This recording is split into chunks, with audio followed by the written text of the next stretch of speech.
Bismillahirrahmanirrahim. Assalamualaikum warahmatullahi wabarakatuh. Alhamdulillahirabbil alamin. Wassalatu wassalamu ala sayyidina wa maulana Muhammadin asrafil anbiya'i wal mursalin wa ala alihi wa ashabihi ajma'in. Amma ba'du. Puji syukur kita panjatkan kepada Allah Subhanahu wa taala yang memberikan nikmat iman dan Islam serta nikmat sehat kepada kita, sehingga kita masih diberikan kesempatan untuk berjumpa kepada bulan suci Ramadan tahun ini. Mudah-mudahan amal ibadah kita, puasa kita diterima oleh Allah Subhanahu wa taala.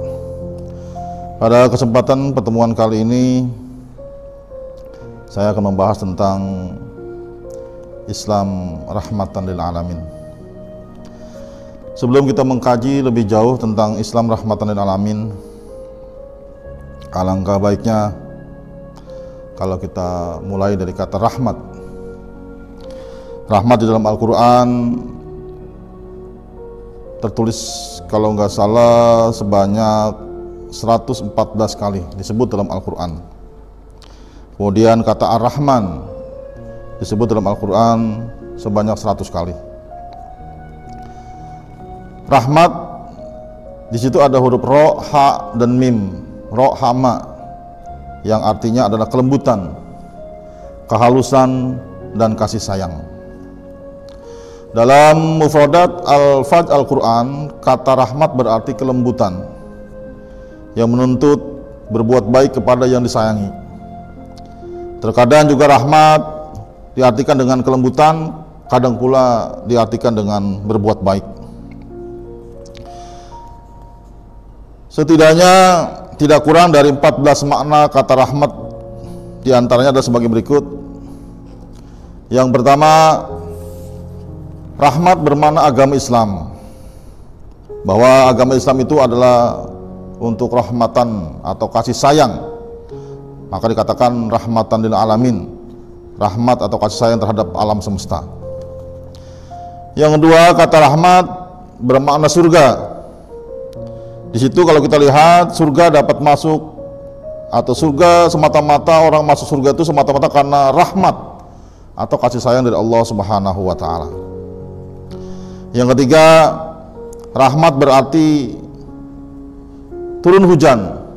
Kita sering mendengar atau kita sering mengatakan kalau ada hujan, kalau turun hujan, hujan adalah rahmat. Memang benar dan tidak salah orang yang mengatakan bahwa hujan itu adalah rahmat. Saat turun hujan merupakan salah satu waktu mudah diterimai doa kita, atau salah satu waktu yang dikabul kalau kita berdoa kepada Allah Subhanahu wa taala. Tentu keterkaitan antara rahmat dengan terkabulnya doa itu sangat erat. Selain itu, hujan adalah salah satu bentuk kasih sayang Allah Subhanahu wa taala kepada makhluknya, baik kepada manusia, tumbuh-tumbuhan, dan hewan. Makanya rahmat diartikan sebagai hujan. Yang keempat, rahmat diartikan sebagai kenabian.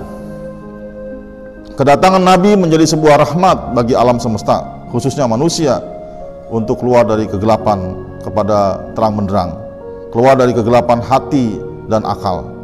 Makanya rahmat diartikan sebagai kenabian. Yang selanjutnya, yang kelima, rahmat bermakna nikmat. Rahmat disandarkan pada Allah Subhanahu wa taala, maka berarti nikmat dan karunia dari Allah Subhanahu wa taala. Sedang jika disandarkan kepada manusia atau kepada makhluk lainnya, berarti kelembutan dan kasih sayang. Yang keenam, rahmat berarti Al-Qur'an. Sebagaimana Allah gambarkan, Al-Qur'an turun membawa rahmat. Wabil khusus pada bulan Ramadan ini, Al-Qur'an dibaca setiap hari, dan Al-Quran merupakan rahmat bagi semua, khususnya bagi umat mukmin yang bertakwa. Yang ketujuh, rahmat bermakna rezeki. Artinya kalau kita memiliki banyak simpanan, punya harta yang melimpah, punya anak, punya kesehatan, itu pun merupakan rezeki dan merupakan rahmat dari Allah Subhanahu wa taala. Yang kedelapan, rahmat berarti pertolongan dan kemenangan. Seperti Allah katakan, katakanlah Apakah ada yang mampu menjaga kalian dari ketentuan Allah Subhanahu wa taala jika Dia menghendaki keburukan bagi kalian atau menghendaki rahmat atau pertolongan dan kemenangan. Yang kesembilan, rahmat bermakna sehat dan afiat. Seperti yang Allah gambarkan dalam surah Az-Zumar ayat 39, jika Allah menghendaki bagimu kesehatan atau rahmat, apakah ada yang dapat menghalanginya? Yang ke-10, rahmat berarti cinta. Digambarkan dalam surah Al-Hadid ayat 57, kami telah menjadikan belas kasih dan cinta atau rahmat dalam hati orang-orang yang mengikutinya. Yang ke-11, makna rahmat bermakna keimanan. Dalam surah Hud Allah Subhanahu wa taala menggambarkan Dia mendatangkan bagiku keimanan atau rahmat dari sisinya, sama halnya dengan dalam surah Hud ayat 11 ayat nomor 3 maksudnya. Yang ke-12, rahmat berarti taufik atau pertolongan untuk amal kebaikan. Yang ke-13, rahmat berarti Nabi Isa. Dalam Al-Quran surah Maryam ayat 21 Allah gambarkan agar kami menjadi menciptakannya, agar kami menjadi penciptanya sebagai tanda-tanda bagi manusia dan rahmat dari kami. Yang terakhir, yang ke-15, makna rahmat bermakna Nabi kita Muhammad sallallahu alaihi wasallam, sebagaimana Allah firmankan, wa ma arsalnaka illa rahmatan lil alamin. Tidaklah kami mengutusmu kecuali sebagai rahmat bagi semesta alam. Yang selanjutnya, setelah kita mengenal makna rahmat, kita akan melihat atau mengenal bahwa Islam, setelah kita mengatakan bahwa Islam rahmatan lil alamin. Tadi udah kita bahas tentang rahmat, sekelumit tentang makna rahmat dan makna-makna rahmat yang lainnya.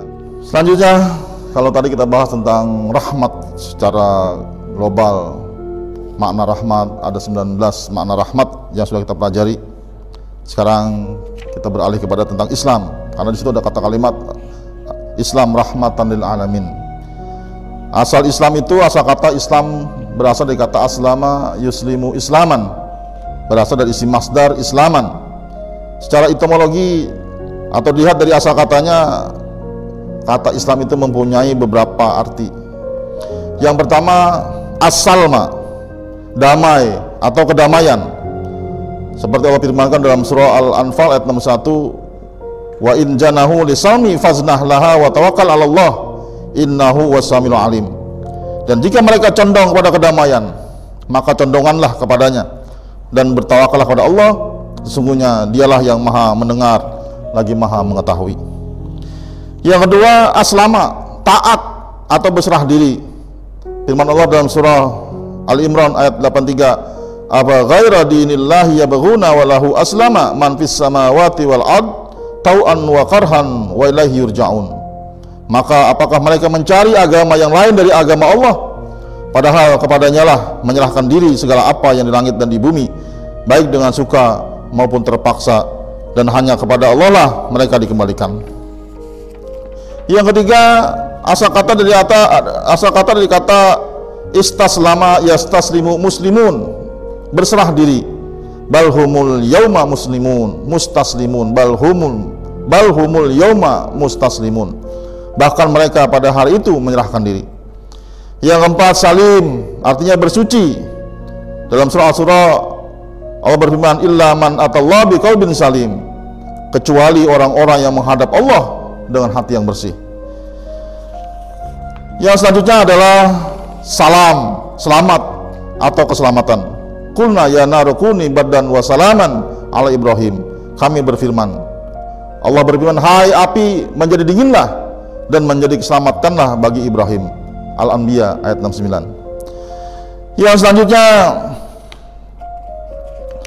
pengertian Islam menurut Al-Quran.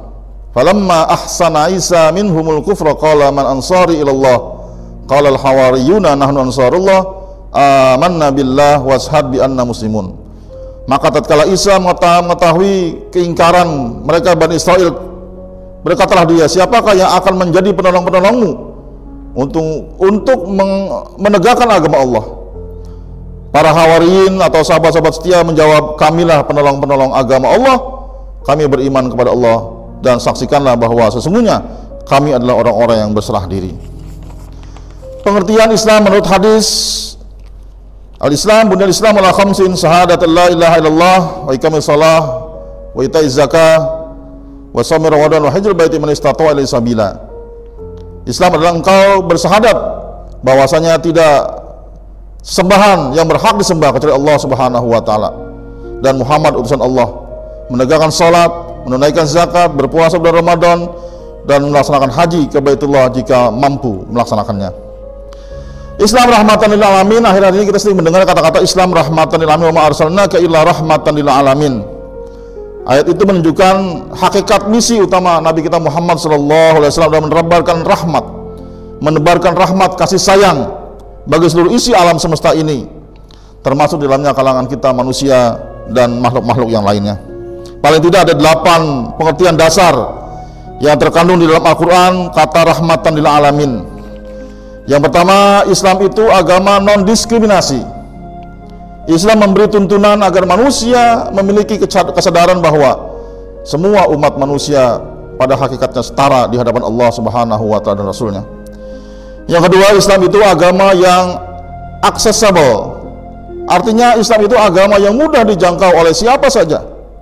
Mudah dijangkau teksnya, mudah dijangkau pahamnya, mudah dijangkau manfaatnya, mudah dijangkau amal kebaikannya. Inilah yang menyebabkan banyak orang yang tertarik dengan Islam. Yang ketiga, Islam itu transparan. Islam itu memberi tuntunan agar transparan dalam melakukan kerja-kerja Islam. Transparan dalam arti jujur, sidik. Bahkan menjadi salah satu dari sifat utama Nabi kita Muhammad SAW, sidik, yaitu jujur atau benar. Yang keempat, Islam itu penuh tanggung jawab. Islam memberi tuntunan agar selalu penuh tanggung jawab dalam memberikan dan menawarkan aneka macam solusi atas berbagai macam persoalan yang muncul dalam kehidupan ini. Dan apa yang dia kerjakan dan apa yang dia putuskan itu menjadi tanggung jawabnya. Ini sesuai dalam firman Allah Subhanahu wa taala dalam surah Al-Mudaththir ayat 8. Kullu nafsin bima kasabat rahina. Sesungguhnya tiap-tiap manusia itu tergantung dengan apa yang dia usahakan. Yang kelima, Islam itu agama yang senantiasa berorientasi pada memberi, menumbuhkan dan menghasilkan atau produktif pada nilai-nilai amal. Islam memberi tuntunan agar iman itu dimanakan secara penuh dalam bentuk aksi-aksi yang positif. Yang keenam, Islam itu agama yang berorientasi pada maslahat dan manfaat. Ajaran Islam selalu berorientasi pada maslahat dan manfaat. Iman berarti memberi rasa aman dan menjaga keamanan harta, jiwa, dan martabat orang lain. Islam berarti jalan keselamatan untuk menyelamatkan diri sendiri dan orang lain dalam kehidupan di dunia dan akhirat. Ihsan berarti melakukan tahsin supaya perbaikan kualitas hidup manusia, baik sebagai makhluk individual, sebagai makhluk sosial, dan sebagai makhluk alam, dan sebagainya. Yang ketujuh, Islam itu agama non-transaksional, dalam arti dalam reaksi kebaikan sesama manusia. Kedelapan, Islam itu menganjurkan adanya akumulasi kebajikan. Islam memberi tuntunan agar selalu berbuat kebajikan, agar umatnya mendapat pahala permanen dan kontinu sebagaimana disyariatkan dalam Al-Quran surah At-Tin ayat 6, illal ladzina amanu wa amilus shalihat walahum ajrun ghairu mamnun. Kalau tadi kita bahas tentang rahmat, pengertian rahmat, definisi rahmat, Islam, definisi Islam secara rinci. Selanjutnya kita bahas bagaimana tentang agama itu. Agama setidaknya memiliki 5 dimensi. Dimensi ritual, dimensi mistikal, ideologikal, intelektual, dan sosial. Apa itu yang dimaksud dengan dimensi ritual? Dimensi ritual berkenaan dengan upacara-upacara keagamaan religius, seperti dalam Islam itu sholat. Kalau dalam agama lain misa atau kebaktian, ya, itu namanya dimensi ritual. Yang selanjutnya tentang dimensi mistikal. dimensi mistikal menunjukkan pengalaman keagamaan, keinginan untuk mencari makna hidup, kesadaran akan kehadiran yang maha kuasa Allah Subhanahu wa taala, tawakal dan takwa kepada Allah Subhanahu wa taala. Yang selanjutnya dimensi ideologikal adalah mengacu pada kepercayaan yang menjelaskan eksistensi manusia pihak Tuhannya. Pada dimensi inilah misalnya orang Islam memandang manusia sebagai khalifah fil ard, dan orang Islam dipandang sebagai mengemban tugas yang luhur untuk mewujudkan amar ma'ruf nahi munkar di bumi Allah Subhanahu wa taala. Yang selanjutnya adalah tentang dimensi intelektual. Ini menunjukkan tingkat pemahaman orang terhadap doktrin-doktrin kedalamannya tentang ajaran agama dalam masyarakat. Hal ini meliputi seluruh perilaku yang didefinisikan oleh agama. Dalam prakteknya, dimensi-dimensi tersebut tidak dapat berdiri sendiri. Satu sama lain saling melengkapi sehingga menjadi satu keutuhan. Sikap seorang mukmin atau orang Islam yang kafah, upaya untuk mewujudkan Islam yang mendatangkan kesejahteraan dan kebahagiaan hidup bagi sekalian umat, tentu dengan cara yang mengaplikasikan seluruh ajaran-ajaran Islam yang tadi di atas, terutama pada dimensi sosial yang akan menggerakkan umat manusia untuk melakukan perubahan atau taghyir, termasuk perubahan tatanan sosial masyarakat, berbangsa dan bernegara. Itu merupakan dimensi sosial. Yang terakhir, kesimpulannya adalah